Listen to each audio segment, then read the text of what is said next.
ఓం మహాగణాధిపతయే నమః. ఓం గురుభ్యో నమః. ఓం శ్రీమాత్రే నమః. పరమేశ్వర స్వరూపమైనటువంటి జ్యోతిష, వాస్తు మరియు ఇతర అనేకమైనటువంటి శాస్త్రములను మనకు అందించినటువంటి మహర్షులకి నమస్కారం. హయగ్రీవ హయగ్రీవ హయగ్రీవేతియోపదేత్ తస్య నిస్సరతే వాణీ జన్మకన్యా ప్రవాహవత్. అరుణాం కరుణాతరంగితాక్షీం ధృతపాశాంకుశపుష్పబాణచాపాం అనిమాదివిరావృతాం మయూకైః అహమిత్యేవ విభావయే భవానీం. శ్రీమాత్రే నమః. ప్రేక్షకులందరికీ కూడా లలితాంబిక అమ్మవారి యొక్క అనుగ్రహం పరిపూర్ణంగా కలగాలని మనస్ఫూర్తి కోరుకుంటూ మనం ఈరోజు చెప్పుకోబోయేటువంటి టాపిక్ ఏమిటి అంటే 6, 8, 12 అధిపతులు ఇచ్చేటువంటి రిజల్ట్స్. చాలామంది మీకు 6వ స్థానంలో ఉన్నారండి, 12వ స్థానంలో ఉన్నారండి, లేకపోతే 8వ స్థానంలో ఉన్నారండి అంటూ ఉంటారు. అయితే దీనికి శాస్త్రము ఏం చెప్పింది? ఈ 6, 8, 12 స్థానాల్లో శుభగ్రహాలు ఉంటే ఏమిటి, పాపగ్రహాలు ఉంటే ఏమిటి అనేటువంటిది కాన్సెప్ట్ ఒక ఎత్తు అయితే, అసలు ఆ శుభగ్రహాలు కానీ పాపగ్రహాలు కానీ ఏ లగ్నం నుంచి ఎవరైతే ఏమిటి అనేటువంటిది కూడా ఉంది. ఇది తెలియక మనం ఒక్కోసారి ఏం చేస్తుంటుంటే 6వ స్థానంలో ఈ గ్రహం ఉందండి, ఇది తప్పు అనుకుంటుంటాం. కాదు, శాస్త్రంలో దీన్ని విపరీత రాజయోగము అంటారు. దీన్ని విపరీత రాజయోగము, అదేవిధంగా నీచభంగ రాజయోగాలు కూడా ఉంటాయి. అయితే మనం విపరీత రాజయోగం గురించి మాట్లాడుకుంటున్నాం. 6, 8, 12 స్థానాలు. ఈ 6, 8, 12 స్థానాల్లో ఒక్కొక్క లగ్నము నుంచి, ప్రధానంగా ఇవి లగ్నం నుంచి ఏర్పడతాయి. లగ్నం నుంచి తెలియదు, మాకు లగ్నమే తెలియదు అనుకున్నవారు సెకండరీస్ చంద్రుడి నుంచి కొంత ఏర్పడుతుంది, బట్ లగ్నం నుంచి ఏర్పడతాయి, గుర్తుపెట్టుకోండి. సో ఈ ఏర్పడినటువంటి లగ్నం నుంచి ఏర్పడిన యోగం వల్ల ఎటువంటి ఫలితములు వీళ్ళు పొందుతారు, అదేవిధంగా ఈ ఫలితాలు సరిగ్గా రావట్లేదంటే దానికి కారణం ఏమిటి, దానికి చేసుకోవాల్సిన పరిహారాలు ఏమిటి అనే విషయాన్ని ఇప్పుడు మనం తెలుసుకుందాం.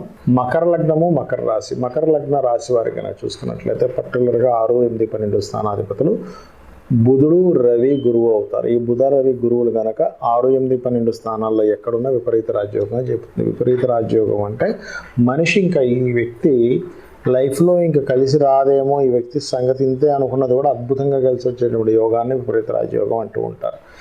అలాంటప్పుడు 6, 8, 12 స్థానాల్లో ఉన్న గ్రహాలు యాక్టివేషన్ అవుతూ ఉంటాయి. అయితే ఇక్కడ కొన్ని రూల్స్ ఉన్నాయి. ఏమిటవి అంటే, ఈ గ్రహాలలో కొంతమందికి డౌట్స్ ఉన్నాయి. 6లో అధిక గ్రహాలు ఉంటే ఏమైనా అవుతుందేమో అని. అది పోరాడే ప్రతిమనిస్తుంది అనేటువంటి విషయాన్ని గుర్తుపెట్టుకోవాలి.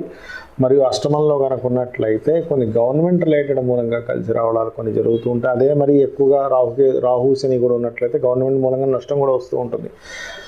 12లో కనుక అధిక గ్రహాలు ఉంటే ఖచ్చితంగా విదేశీ యోగాలు ఇస్తుంది ఇక్కడ. అయితే ఇక్కడ 12లో శుక్రుడు ఉండడం చాలా మంచిది, 11వ కంటే కూడా ఇది గుర్తుపెట్టుకోండి. అయితే ఇక్కడ కొన్ని పురాతనమైనటువంటి గ్రంథాల్లో 6, 8, 12 స్థానాధిపతులు కనుక, ఉదాహరణకి ఇక్కడ రవి బుధులు కనుక మకరంలోని లేదా కర్కాటకంలో ఉంటే మరింత అద్భుతంగా యోగిస్తుందని, మరియు అదేవిధంగా 12వ స్థానాధిపతి అయినటువంటి గురువు కనుక మీకు మేషంలో కానీ తులారాశిలో కానీ ఉన్నట్లయితే ఇంకా ఎక్కువ యోగాలను ఇస్తాయని. ఆ యోగాలు ఏ విధంగా ఉంటాయి అంటే, government contracts, government business related సంబంధించిన లేదా ఆరోగ్య సంబంధించినటువంటి యోగాల మూలంగా, అదేవిధంగా స్కూల్స్, కాలేజెస్ పెట్టడం మూలంగా ధనయోగం వస్తుంది అనేటువంటి చెప్తుంది. అయితే ఇక్కడ ఒక్కొక్కసారి ఏమవుతుందంటే, మనకి ఈ 6వ స్థానమైనటువంటి మిథునంలోని 8వ స్థానమైనటువంటి సింహంలో రాహుకేతువులు కనుక ఉన్నట్లయితే ఆ యొక్క యోగం అవుతుంది.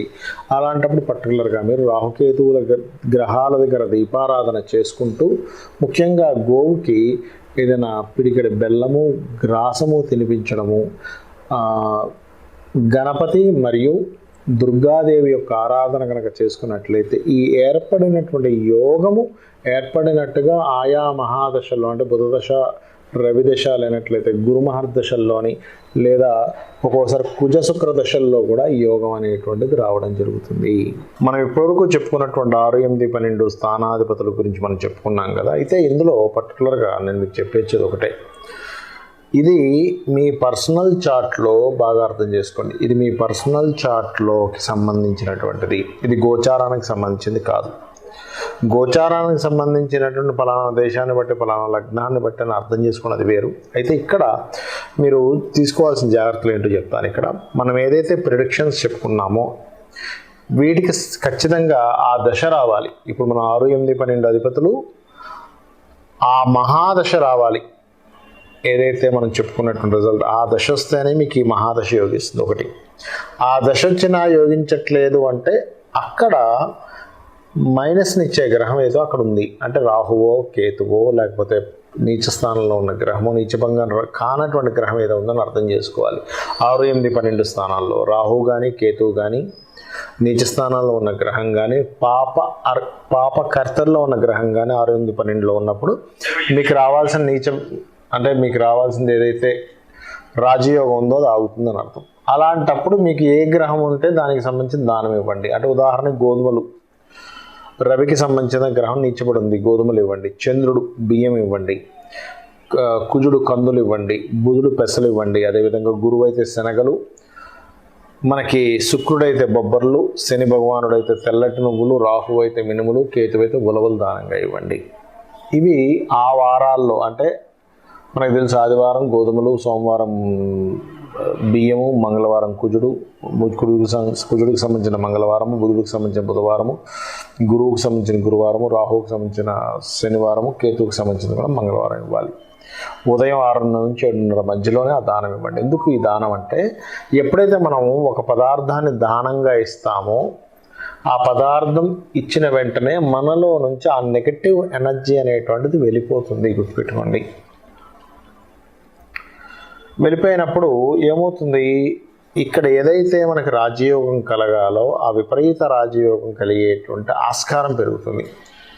అలాగే నేను చెప్పినటువంటిది ఏదైతే మంత్రం ఉంటుందో, దేవత ఆరాధనకు సంబంధించిన ఉంటుందో, ఈ విపరీత రాజయోగం ఏర్పడడానికి, అది ఫామ్ అవ్వడానికి, అది ఓపెన్ అవ్వడానికి అది రెగ్యులర్గా చేయండి. అది అమ్మవారి మంత్రం కావచ్చు, దేవత సంబంధించిన గ్రహ సంబంధించినటువంటిది ఏదైనా స్తోత్రం కావచ్చు. రోజు చేయండి నా మాట విని. రోజు మీరు ఎప్పుడైతే చేస్తారో ఆటోమేటిక్గా ఏమవుతుందంటే మీకు అది కంటిన్యూస్గా ఎప్పుడైతే మనం చేస్తామో అప్పుడు అది యోగం ఇస్తుంది. చాలామంది ఏం చేస్తారంటే ఏదో ఒకసారి నెలలో ఒకసారి గుడికి వెళ్ళిపోయాను, ఇంకోసారి ఎప్పుడో ఏదో చదువుకున్నాను, నాకు రిజల్ట్ రాలేదంటూ ఉంటారు. అలా చేస్తే రిజల్ట్ రాదు. ఎలా అయితే మనం చూడండి, ఒక జిమ్కి వెళ్తాం. జిమ్కి వెళ్ళినప్పుడు ఆ జిమ్లో మనం చూడండి రెగ్యులర్గా వెళ్ళి 1 గంట 2 గంటలు రెగ్యులర్గా ఎక్సర్సైజ్ చేసినప్పుడు ఈ బాడీ ఆటోమేటిక్గా స్టామినా పెరుగుతుంది. వారానికో 10 రోజులకో జీవితాంతం వెళ్ళినా పెరగదు. అది ఎలా అయితే ప్రాక్టికల్గా మనకు అది తెలుస్తూ ఉంటుంది. ఇది కూడా ఇంతే ప్రాక్టికల్గా రెగ్యులర్గా చేయడం వల్లే ఉంటుంది. ఇంకొకటి చాలామంది అడుగుతున్నది ఏమిటంటే, ఏమంటే ఇవి చేసేటప్పుడు నియమాలు పాటించాలా? దీక్షలు తీసుకున్నప్పుడు ఖచ్చితమైన నియమాలు ఉంటాయి, కానీ ఇలా దానాలు అవి చేసేటప్పుడు దానం ఇవ్వకముందు ఎట్టి పరిస్థితుల్లో మధు అంటే డ్రింకింగ్ హ్యాబిట్స్ వాళ్ళు డ్రింకింగ్ చేసి దానం ఇవ్వకూడదు. నాన్ వెజిటేరియన్ తిని దానం ఇవ్వకండి.